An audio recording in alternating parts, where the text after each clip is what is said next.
Magandang araw mga Kai Soto fans! Halos susuntukin na si Kai Soto.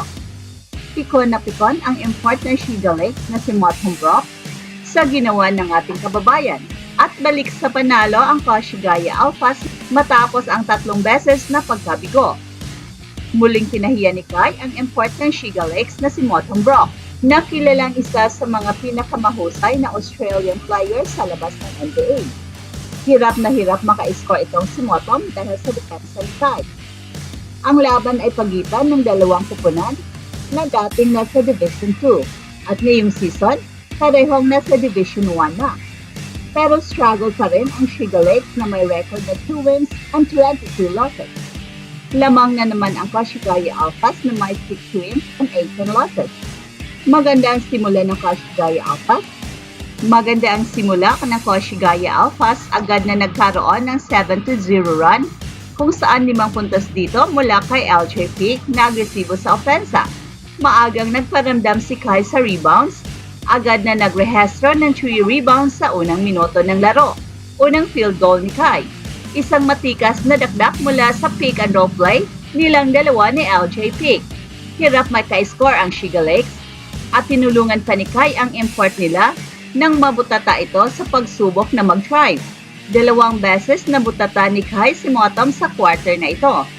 Sa kabila nito, nakahanap ng tamang ritmo ang Shiga Lakes sa huling minuto ng quarter, kaya naging 21-18 na lamang ang kalamangan ng Koshigaya Alphas sa pagtatapos ng first quarter. Nag-swing ang momentum pabor sa Shiga. Nakuha ni Kai ang foul sa ilalim, pero parehong mintis ang kanyang free throws. Bahagyang nalamangan ng Shiga ang Alphas sa early minutes at hirap maka-score si Kai, pero nakabawi sa tip-in para sa kanyang pangalawang field goal. Palitan ng basket ang dalawang kupunan sa kalagitnaan ng quarter. Tabla ang score sa 47 sa pagtatapos ng first half. At may 10 points, 9 rebounds, 2 blocks na dito si Kai sa pontong ito. Agad na naka-score si Kai mula sa putback shot. Maganda ulit ang simula ng Koshigaya Alphas na nagkaroon ng 10-0 run. Umabot sa double digits ang kalamangan ng Koshigaya Alphas at nananatili ito hanggang matapos ang quarter. At isa pang basket mula kay Kai sa kanyang mid-range jumper at muli niyang nabutata si Mothom. Lamang ng 13 points ang Koshigaya Alphas, 64-51 sa pagtatapos ng quarter. Kontrolado pa rin ng Koshigaya Alphas ang laro. Kitang-kita ang frustration ni Mothom matapos aksidenteng matulak ni Kai sa fast break. Lumaki pa ang lamang ng Koshigaya Alphas sa huling minuto ng laban. Naka-score pa si Kai ng isang basket sa 6-minute mark na nagdala sa kanyang kabuuang 16 points.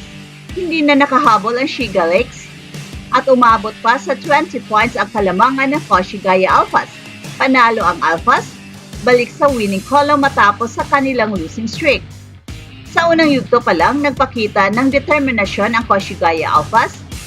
Ang mabilis nilang 7-0 run ay nagbigay ng maagang kumpiyansa na sinimula ni LJ Peak at sinundan ng highlight dunk ni Kai mula sa pick and roll play.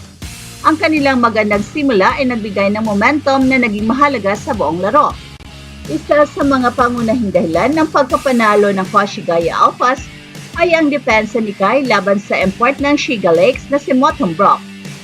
2 beses niyang nabutata itong si Mothom sa unang quarter pa lang at tuloy-tuloy niyang pinapahirapan ito sa ilalim ng basket.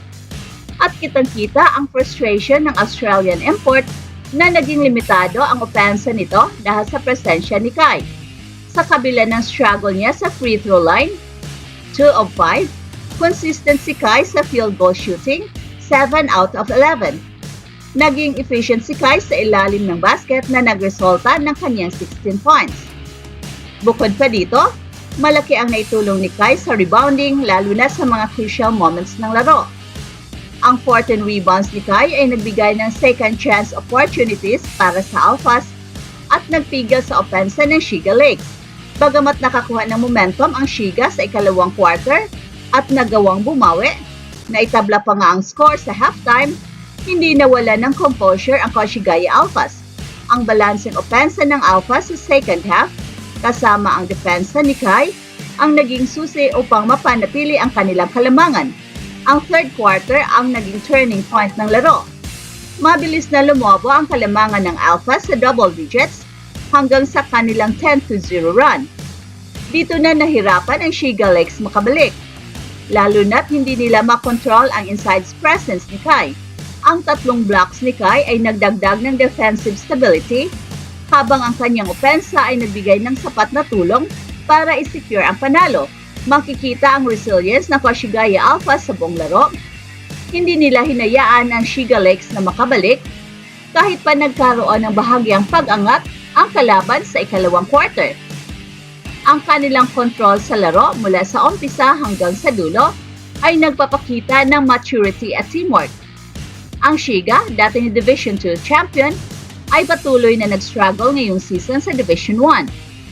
Kitang-kita sa laro ang kanilang kawalan ng depensa laban sa mga big men tulad ni Kai, at ang kakulangan nila sa offensive consistency ay nagbigay daan sa kanilang pagkatalo. Malaki ang papel ni Kai sa panalo ng Koshigaya Alphas, hindi lamang sa mga puntos at rebounds, kundi sa overall presence niya sa laro. Ang kanyang depensa laban kay Mothong Brock ay nagbigay ng kumpiyansa sa kanilang kupunan, habang ang kanyang opensa at hustle sa boards ay nagdala ng crucial contributions. Kung magpapatuloy ang ganitong performance ni Kai, malaking bagay ito hindi lamang para sa Koshigaya Alphas, kundi para sa kanyang personal na paglago bilang player sa Japan D-League.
Hey, hey, hey!